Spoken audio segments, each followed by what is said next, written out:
The restaurant floated in the diplomatic quarter of Station Harmony, a gleaming hub where 100 species met to forge treaties and break bread. Empress Shalara of the Kitharian Dominion sat in the private alcove, her crystalline skin reflecting the ambient light in fractured rainbows. She was tired in a way that transcended the physical, a weariness that had settled into her very soul. Beside her sat Lyra, her daughter, strapped into the mobility device that had become her prison. The girl's body was twisted by a genetic disorder that no Kitharian physician could cure, her limbs locked in positions that spoke of constant pain. Yet her eyes, those brilliant violet eyes, still held the spark of a child who dreamed of running through the crystal gardens of their homeworld. "Mother," Lyra whispered, her voice barely audible over the soft music that filled the restaurant. "Can we stay a little longer?" Shalara's hearts clenched. They had come to this human establishment because Lyra had insisted, drawn by stories of Earth's cuisine and culture. The Empress had agreed, though diplomatic visits exhausted her and she trusted few species beyond her own. Humans were newcomers to the galactic stage, primitive in some ways, yet unsettlingly unpredictable in others.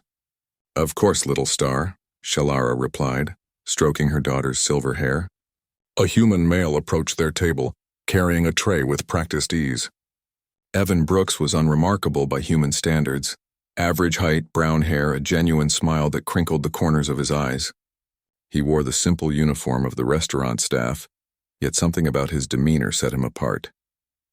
There was a lightness to him, an ease that the Empress found both foreign and fascinating. "Good evening," Evan said, his translator rendering his words in perfect Kitharian. "I hope you're enjoying your meal. Is there anything else I can bring you?" Shalara was about to dismiss him when Lyra spoke up, her voice stronger now. "The music, what is it called?" Evan's smile broadened. "That's jazz, miss. Old Earth music? This particular piece is called Take 5. Do you like it?" Lyra nodded and something shifted in her expression, a hunger that broke Shalara's hearts. "It makes me want to move." The Empress stiffened, preparing to deflect the conversation, to protect her daughter from the reminder of what she could never do, but Evan crouched down beside Lyra's mobility device, bringing himself to eye level with the girl. "You know what?"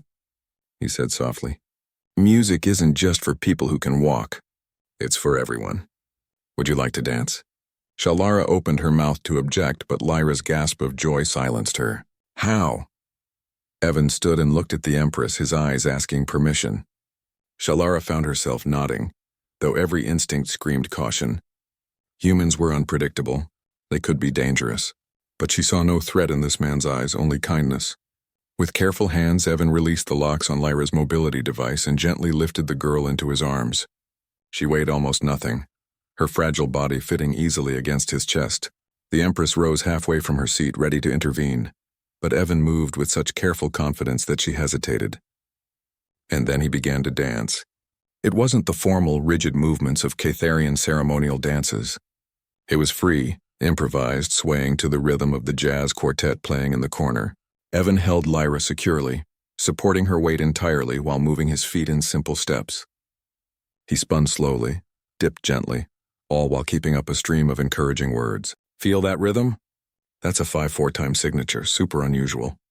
The drummer's doing something really cool right there. Did you hear it?" Lyra laughed, actually laughed, a sound Shalara hadn't heard in months. The girl's useless arms hung limply, but her head tilted back, her eyes closed, and she smiled with pure, unfiltered joy. Other patrons had stopped eating to watch. A Vorlaxian diplomat dabbed at his eye stalks with a napkin. A Xanthari warrior stood and began recording on her neural implant. But Evan seemed oblivious to the attention, focused entirely on the girl in his arms.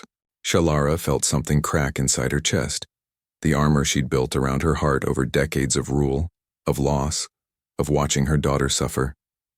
Tears crystallized on her cheeks, tiny diamonds that tinkled as they fell onto the table. She had commanded fleets. She had negotiated with species that viewed her people as prey.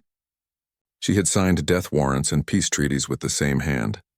She was Empress of 100 worlds, feared and respected across 3 spiral arms of the galaxy. But she had never thought to simply dance with her daughter. The song ended and Evan carefully returned Lyra to her mobility device, making sure every strap was secure. The girl was breathing heavily, exhausted but radiant.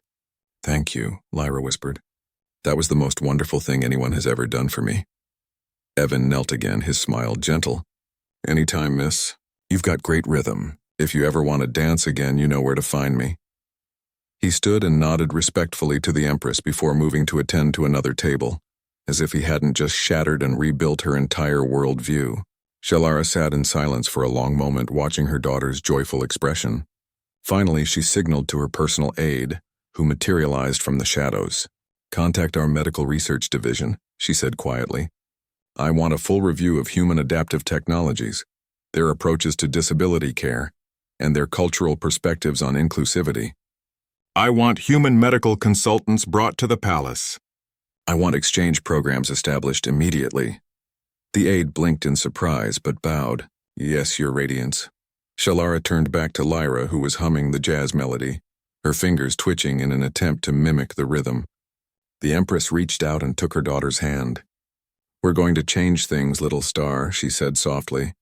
"If humans can find ways to include everyone in something as simple as a dance, then surely we, with all our technology and resources, can do better for our own people." Later that night, as their transport lifted away from Station Harmony, Shalara looked back at the restaurant's glowing windows. Evan Brooks would never know that his simple act of kindness had started a revolution. Within the cycle, the Catharian Dominion would establish the first adaptive living institute, modeled on human principles of accessibility and inclusion. Within 10 cycles, 17 other species would follow suit, all because a human waiter had seen not an Empress and her disabled daughter, but simply two people who deserved a moment of joy. That, Shalara realized, was the real power of humanity. Not their weapons or their ships or their stubborn refusal to quit. It was their ability to recognize the fundamental worth in every individual and their willingness to act on that recognition, even in the smallest ways. It was a lesson an Empress had needed a lifetime to learn, and a human waiter had taught in the span of a single dance.